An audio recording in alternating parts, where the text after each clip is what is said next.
Bienvenue sur le podcast de l'université. Un podcast pour notre université engagée. Pour notre université ouverte sur le monde. Pour la recherche, l'innovation et les transitions. Pour raconter l'histoire et vos histoires. En bref, un podcast qui fait vivre l'actualité de l'université de Franche-Comté. L'université de Franche-Comté a revêti son écusson rose pour le mois dédié à la sensibilisation au cancer du sein. En parler, le détecter et faire avancer la recherche, tels sont les grands enjeux de cette période. Pour le mois d'Octobre Rose, nous avons invité le professeur Georges Herbin, chercheur au sein du laboratoire EpiLab de l'université de Franche-Comté. Lui et son équipe ont récemment découvert 2 souches de cytomégalovirus provenant du cancer du sein triple négatif. Cette avancée ouvre la voie pour un nouveau vaccin et nous explique comment tout cela est possible. Bonjour professeur et merci d'avoir accepté de participer à cet épisode dédié au récent succès de votre équipe de recherche. On sait aujourd'hui que le cancer du sein touche une femme sur 9. Quelles sont les solutions qui existent déjà pour le guérir ? Bonjour tout d'abord, et effectivement les traitements actuels sont la chirurgie, la radiothérapie, dans certains cas l'hormonothérapie pour certains types de cancers, la chimiothérapie également utilisée, et plus récemment on a mis en avant des thérapeutiques ciblées. C'est-à-dire que l'on va spécifiquement traiter les cellules cancéreuses avec de la chimiothérapie pour éviter les effets secondaires de ces traitements. Et donc les thérapeutiques ciblées sont donc ces premiers traitements, nouveaux traitements, et également il existe des traitements à base d'immunothérapie. Et l'immunothérapie permet de stimuler les défenses immunitaires de la malade afin qu'elle combatte mieux la maladie.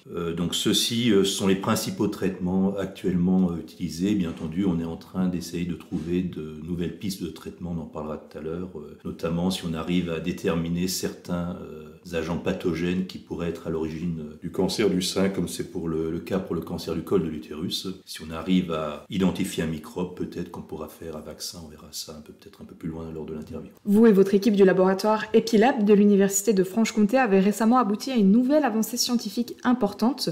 Vous avez isolé 2 souches de cytomégalovirus, aussi appelées CMV, provenant de cancer du sein triple négatif. Qu'est-ce que cela signifie ? Alors tout d'abord, le CMV, c'est un virus de la famille des herpès, donc qui donne les boutons de fièvre, des maladies peu graves. Et c'est un virus de cette famille-là qui est connu essentiellement comme étant peu pathogène chez les personnes normales, en bonne santé, qui n'ont pas de problème.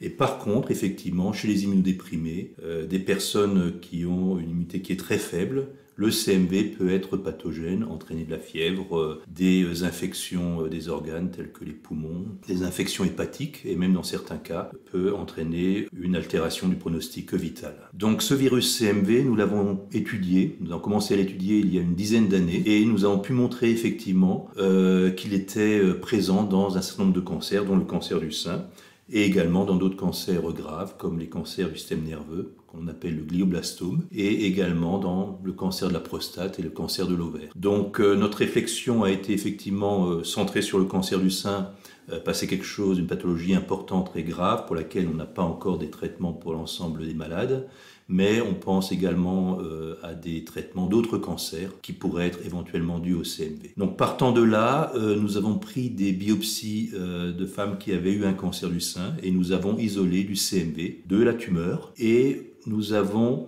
regardé si ces souches de CMV, c'est-à-dire ces isolats de CMV, pouvaient avoir un rôle oncogène, c'est-à-dire induire le cancer. Et en fait, on s'est rendu compte que pour certaines souches de CMV qui étaient présentes dans les tumeurs de ces malades, dans les biopsies de ces malades, on avait un environnement qui était très agressif au niveau cellulaire, au niveau de la tumeur, pour certaines souches de CMV. Partant de là, nous avons isolé ces souches de CMV qui semblaient très agressives dans la biopsie mammaire et nous les avons donc purifiées et rajoutées à des cellules mammaires saines, normales, et on s'est rendu compte que ces deux souches de CMV, que nous avions isolées, ont pu par la suite effectivement transformer, rendre cancéreuses ces cellules normales au départ, d'où le lien entre effectivement un virus donc CMV qui était connu comme étant peu pathogène et qui là montrait effectivement un pouvoir de transformation, de cancérisation de cellules normales. Donc la conclusion a été que le CMV, ce virus herpès particulier, pourrait être à l'origine de cancer et notamment du cancer du sein. Alors le cancer du sein triple négatif, effectivement on va peut-être en parler, c'est un cancer du sein très particulier. Ce que l'on sait, c'est que ça représente 15% des cas. Si on regarde ensuite au niveau du pronostic, On sait que ces cancers du sein triple négatifs, c'est 9000 personnes par an en France, sur 50 000 nouveaux cas détectés. Et donc, le problème qui se pose avec ces cancers-là, c'est qu'ils sont résistants au traitement. Pour vous donner une idée, un ordre de grandeur, la survie à 5 ans pour l'ensemble des cancers du sein est de 90%. Pour les cancers du sein triple négatifs, cette survie n'est que de 20% à 5 ans. Donc, ce sont des femmes qui ont effectivement un risque important de décès, et pour lesquels, effectivement, les traitements habituels qu'on utilise pour les autres cancers du sein qui ne sont pas triple négatifs et qui marchent bien mieux, ne peuvent pas être appliqués ou au moins ont un certain nombre de limites. Donc les traitements habituels pour les cancers du sein triple négatif, c'est la chirurgie, la radiothérapie, la chimiothérapie, mais même la chimiothérapie est résistante chez ces malades-là, c'est-à-dire que ces patientes-là ne vont pas répondre à la chimiothérapie comme le feraient d'autres patientes avec d'autres cancers du sein qui ne sont pas triple négatifs. D'où le besoin d'avoir de nouveaux traitements. Et ces nouveaux traitements, on en a parlé au début de cette interview, c'est la thérapeutique ciblée, c'est-à-dire qu'on va utiliser une chimiothérapie qui va cibler spécifiquement la cellule cancéreuse, et également on a l'immunothérapie qui sont donc des moyens de booster, de favoriser les défenses immunitaires de ces malades pour espérer obtenir une survie plus importante au bout de ces 5 années. Donc, vous nous avez dit qu'on sait que 15% des cancers sont causés par un virus. Est-ce que vous pouvez nous en dire plus? Est-ce un seul et même virus qui va causer ces cancers ou il y en a-t-il? Le CMV, nous pensons effectivement dans mon équipe que c'est le 8e oncovirus que nous avons isolé. Et ce que l'on peut dire à ce niveau-là, c'est également que les virus oncogènes ne sont pas des virus qui sont oncogènes dans tous les cas. C'est-à-dire que si une femme est infectée effectivement par un virus oncogène de type papillomavirus, ça ne veut pas dire qu'elle va forcément faire un cancer du col de l'utérus. Mais si le virus n'est pas présent, elle ne fera pas de cancer. Donc ça veut dire que ce sont vraiment des facteurs viraux qui vont intervenir avec d'autres facteurs environnementaux pour développer le cancer. Mais on sait que si on arrive à combattre le virus, à l'éliminer, il n'y aura pas de cancer. Donc c'est pour ça qu'il faut voir au-delà, je dirais, du facteur virologique, qui est important, mais il y a aussi effectivement des facteurs exogènes, on en parlera tout à l'heure, qui peuvent être à l'origine du cancer du sein et qui peuvent peut-être favoriser, lorsque le CMV est présent, une accélération effectivement du cancer du sein et ou des formes peut-être de mauvais pronostics. L'avancée de ces recherches ouvre maintenant la piste d'un nouveau vaccin. Êtes-vous optimiste quant à cette avancée? Quels sont les enjeux qu'engendrent ces premières pistes de recherche pour le vaccin contre le cancer du sein? Oui, donc le modèle que nous avons utilisé, c'est le modèle le même que pour le papillomavirus. C'est-à-dire que si le CMV est à l'origine du cancer du sein, comme le papillomavirus est à l'origine du cancer du col de l'utérus, on s'est dit, on peut faire un vaccin et protéger peut-être les personnes d'une infection par le CMV et que plus tard, elles fassent un cancer du sein. Donc c'est ce qu'on appelle une vaccination prophylactique. La deuxième possibilité, c'est d'utiliser un vaccin qu'on appelle un vaccin qui serait plutôt thérapeutique. C'est ce qu'on appelle l'immunothérapie. C'est-à-dire que chez des malades, des patientes qui auraient déjà un cancer du sein, à ce moment-là, on vaccinerait contre le CMV, ce qui permettrait d'augmenter les défenses immunitaires contre le CMV et de combattre l'infection qui est en cours au niveau de la tumeur mammaire et de ralentir peut-être la progression. Revenons maintenant à ce concept d'octobre rose. Avez-vous des conseils à donner à nos auditrices sur la détection de ce type de cancer ? Oui, donc moi effectivement je suis plutôt biologiste, mais c'est vrai qu'habituellement il y a plutôt l'autopalpation qui permet de voir effectivement s'il y a une tumeur qui apparaît, ou si on sent une petite boule au niveau de la poitrine. Et également après, bien entendu, il y a le dépistage systématique par la mammographie, notamment à partir de 50 ans. Et là on ne parle pas effectivement des familles à risque, parce qu'il y a certaines familles à risque chez lesquelles effectivement il y a une surveillance qui est mise en place beaucoup plus tôt.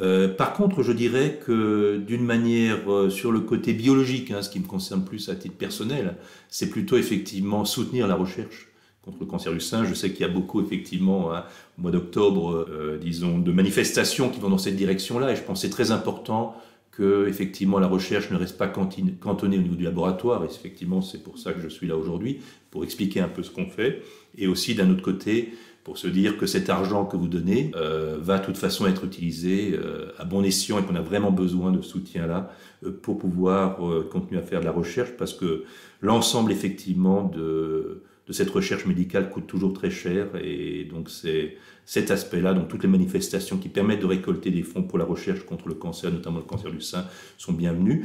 Et le deuxième point qui est peut-être un point peut-être plus particulier, nous travaillons beaucoup sur des biopsies. C'est-à-dire que lorsque des femmes ont fait un cancer effectivement du sein, donner son consentement pour que la pièce biopsie qui est récupérée à l'hôpital puisse servir à faire de la recherche médicale, c'est quelque chose d'important.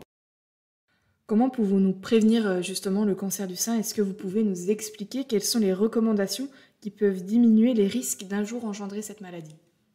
Donc pour la prévention effectivement du cancer mammaire, je pense qu'il y a un certain nombre de règles à adopter. Donc l'autopalpation, on en a parlé. Il y a l'aspect de faire la mammographie donc après 50 ans de manière régulière lorsqu'on n'est pas à risque, plutôt évidemment lorsqu'on est dans une famille à risque.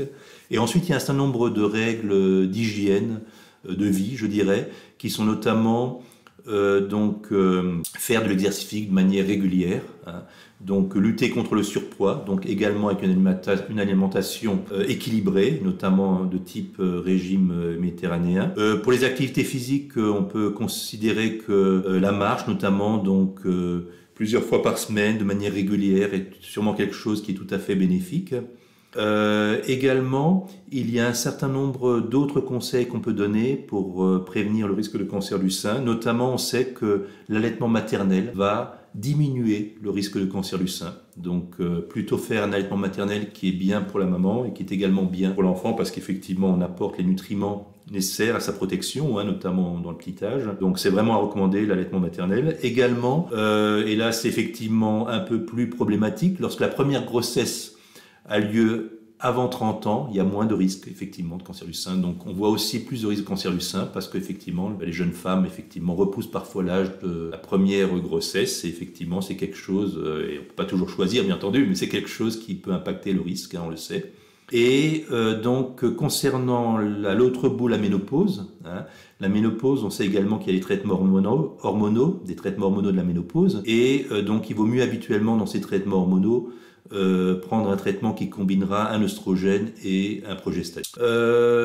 On peut également, dernier petit conseil, mais très difficile effectivement à suivre, c'est le travail de nuit. On sait que le travail de nuit favorise un petit peu le cancer du sein, donc c'est facile à dire, sûrement plus difficile à mettre en œuvre. Donc c'est plutôt des recommandations, je dirais, le travail de nuit répété pendant des années.